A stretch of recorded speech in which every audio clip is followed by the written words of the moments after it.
Яхшы мөгаллим булу өчен фәнеңне һәм синең фәнеңне аңларга теләүчеләрне яратырга кирәк, дип язып калдырган рус тарихчысы Василий Ключевский. Бүген без укытучылар турында сөйләүебезне дәвам итәрбез. Алар мәктәптә генә түгел, тормышта безгә ярдәм итүче остазлар да булырга мөмкин бит. Исәнмесез, эфирда Белем дөньясы. Алдагы минутларда.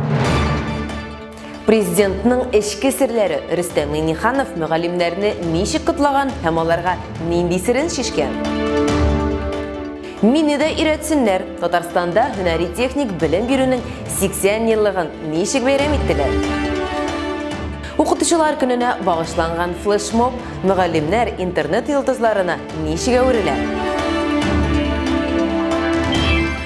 Атна бик күңелле бәйрәмчә башланып китте һәм вакыйгаларга да бик бай булды.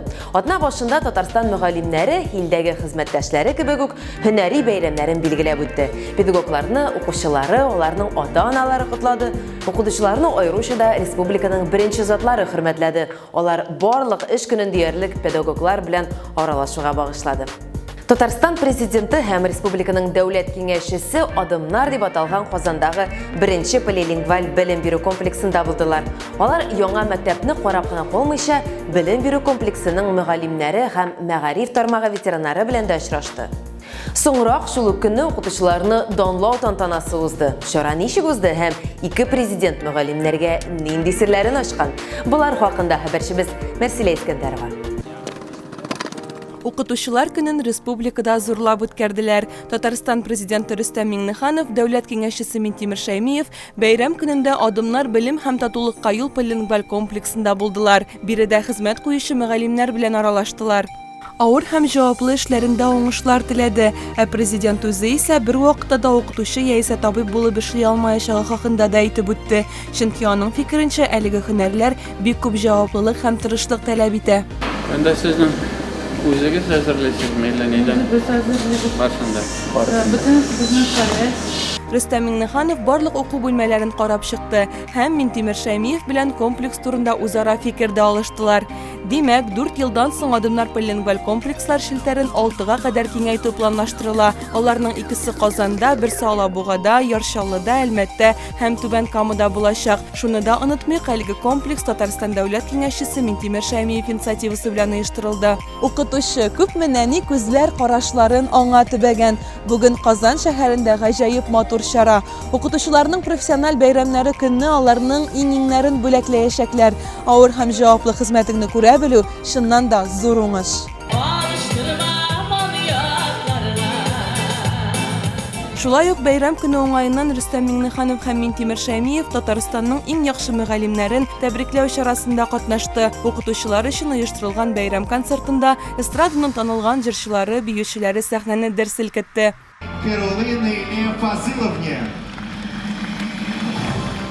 Ә бәйрәм көнендә иң матур вакыйга һәр укытучының хезмәтен бәяләү, лаеклы җиңүчеләрне игълан итү. Республиканың иң мәртәбәле мөгаллимнәре бер сәхнәдә. Шатлыклы да, дулкынландыргыч та бу мизгелләр һәркем өчен кадерле. 2019-2020 елларда грант тоткан педагогларны Татарстан президенты Рөстәм Миңнеханов бүләкләде. Хәерле көн, исәнмесез, кадерле укытучыларыбыз. Добрый день, уважаемые наши учителя. Сезне чын күңелдән халыкара укытучылар көне белән тәбрик итәм. Һәммәгезгә дә исәнлек, саулык, уңышлар телим. Тырышып эшләгән хезмәткәрләрне бүләкләү дә нинди күңелле. Укытучы һәркемнең тормышында иң мөһим кеше. Укытучы ул икенче әни.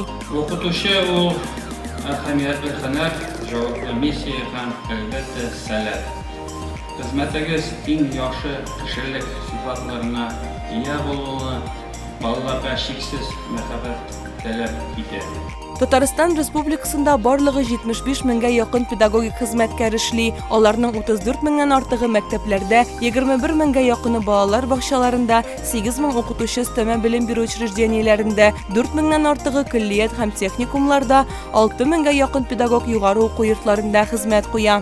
Бүген республикабызда яшәүче, эшләүче, хезмәт итүче, тәрбия бирүче һәм үзләренең күңелләрен салып, үз эшләрен матур итеп башкаручы укытучыларыбызны котларга хакимият җитәкчеләре, оннан бүтән җәмәгатьчелек килгән һәм без сезнең барыгызны да бәйрәм белән тәбрик итәбез. 2019-2020 елларда масштаблы һәм әһәмиятле күп кенә грантлар гамәлгә ашырылды. Мин әйтер идем, бу хезмәтне күрү, хезмәтне бәяләү билгеле алдагы проектларга билгеле бер старт булып тора. Чөнки һәрбер хезмәт вакытында күренеп, билгеләнеп үтелсә, бу билгеле зур дәрәҗә укытучы өчен. Безнең яңа укытучы, безнең иң яхшы методист, иң яхшы мәктәп директоры, оста мөгаллим, мәгариф милли проектның киләчәк укытучысы һәм башка федераль проекты җиңүчеләре бүләкләнде. 30 елдан артык мин мәгариф өлкәсендә эшлим.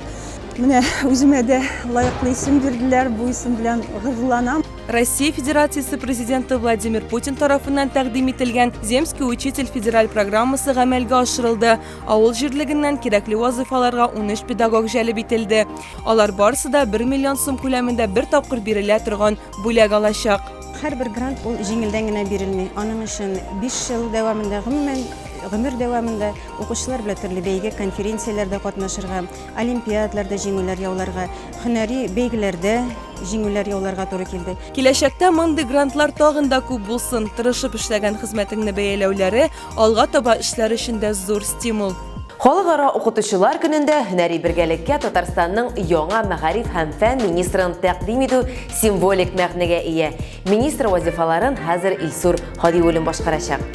Коллективка аны Татарстанның премьер-министры Алексей Песошин тәкъдим итте. Ведомствоның яңа җитәкчесенә ул уңышлы гына хезмәт итәргә теләде.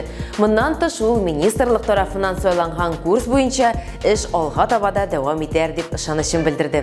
Искәртеп үтик, Татарстан мәгариф һәм фән министрлыгының элеккеге җитәкчесе Рафис Борһанов яңа эшкә күчте. Ул Идел буе дәүләт физик культура, спорт һәм туризм академиясен җитәкләячәк.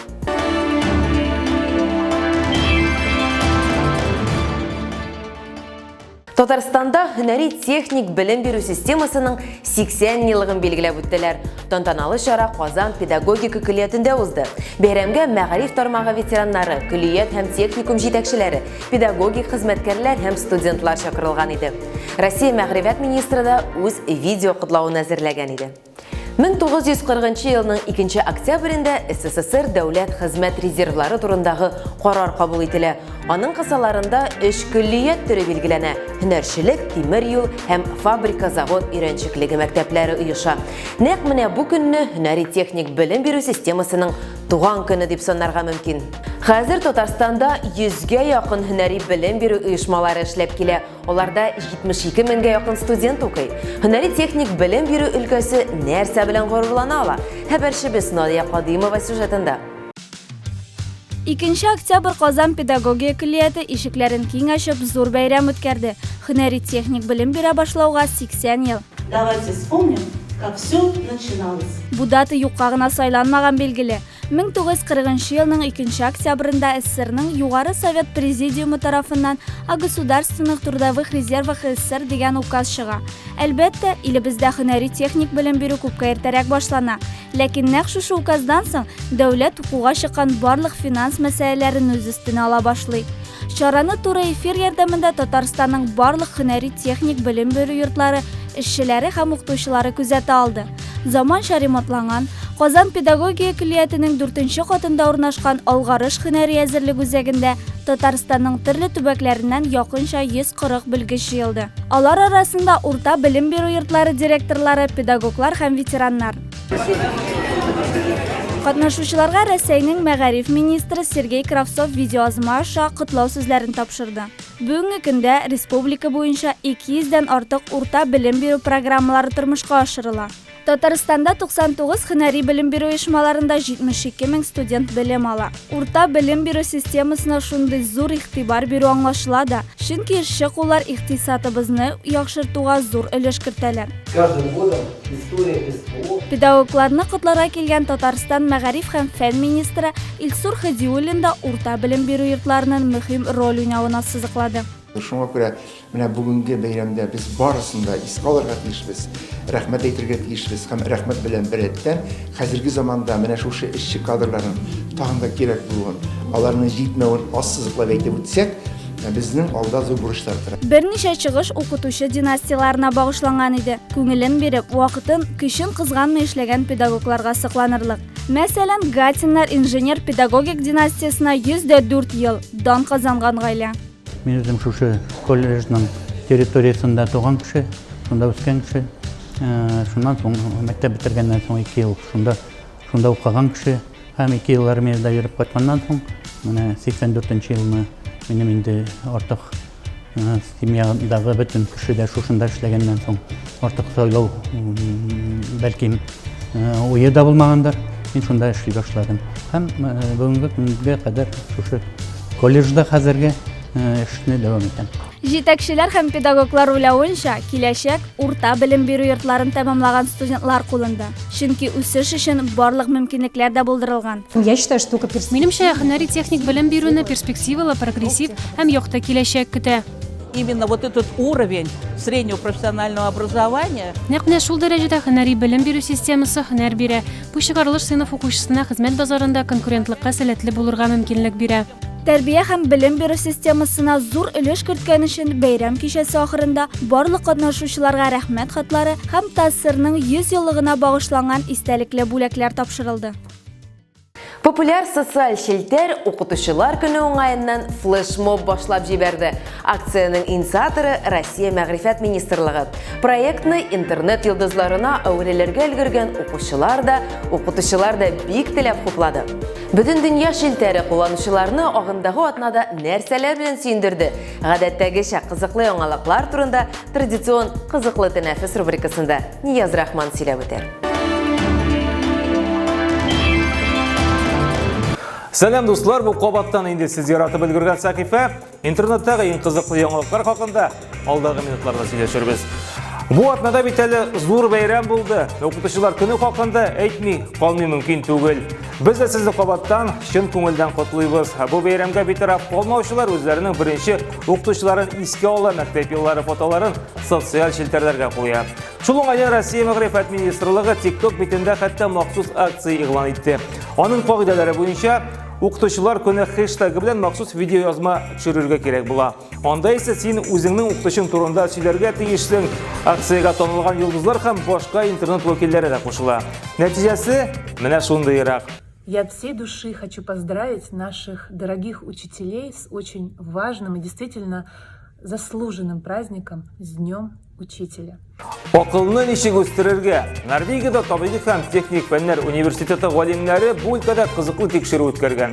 Алар укучыларның һәм студентларның баш мие эшләвен кагазга ручка белән язганда һәм компьютер клавишларында текст җыйганны чагыштыра. Экспериментта катнашучыларның башларына махсус җайланма киертеп эш барышын күзәтәләр. Нәтиҗә шуны күрсәтә. Кул белән язганда баш мие активрак, күпкә югарырак эшлеге белгечләре. Димәк, бу бала өчен файдалы. Аның акыл ягы үсә һәм хәтер сәләте дә күпкә яхшырак икән. Димәк, киңәш бер күбрәк хат языгыз SMS-лар белән, әллә ни ерак китә алмассыз. Ши, пиши с буквой И. Гарри Поттерга һәйкәл ачканнар. Әйе, ул Лондон шәһәренең Лестер скверында урнашкан. Монда себеркедә шушы Гарри Поттерны күрергә була. Дөньядагы иң популяр китапларның берсе һәм әкияти персонажны нәкъ менә шушы формада сурәтләгән авторлар. Шулай ук биредәге паркта Мэри Поппинс, Паттингтон, Мистер Бин, Бэтмен, Бакс Муни куяны һәм башка танылган персонаж скульпторлары урнаштырылган. Менә бит Гарриның себеркедә очуы, димәк, иң хәтердә калган мизгелләрнең берсе була. Бүгенге менә шулар иде. Очрашырбыз. Бездә социаль шелтерләр трендында. Безнең аккаунтларыбызга рәхим итегез. Сюжетлар турында фикерләрегезне язып калдырыгыз. Балаларны укыту кирәгеш, әмма шуны аңларга кирәк. Безгә дә балаларга карап, өйрәнергә, алардан сабак ала белергә кирәк. Дип әйтә торган булган язучы Максим Горький. Без мөгаллимнәребез хезмәттәшләреннән, остазларыннан, укучыларыннан үрнәк алып, укуларын, белем алуларын дәвам итә дип ышанып калабыз. Барлык эшләрегездә уңышлар телибез. Киләсе очрашуларга кадәр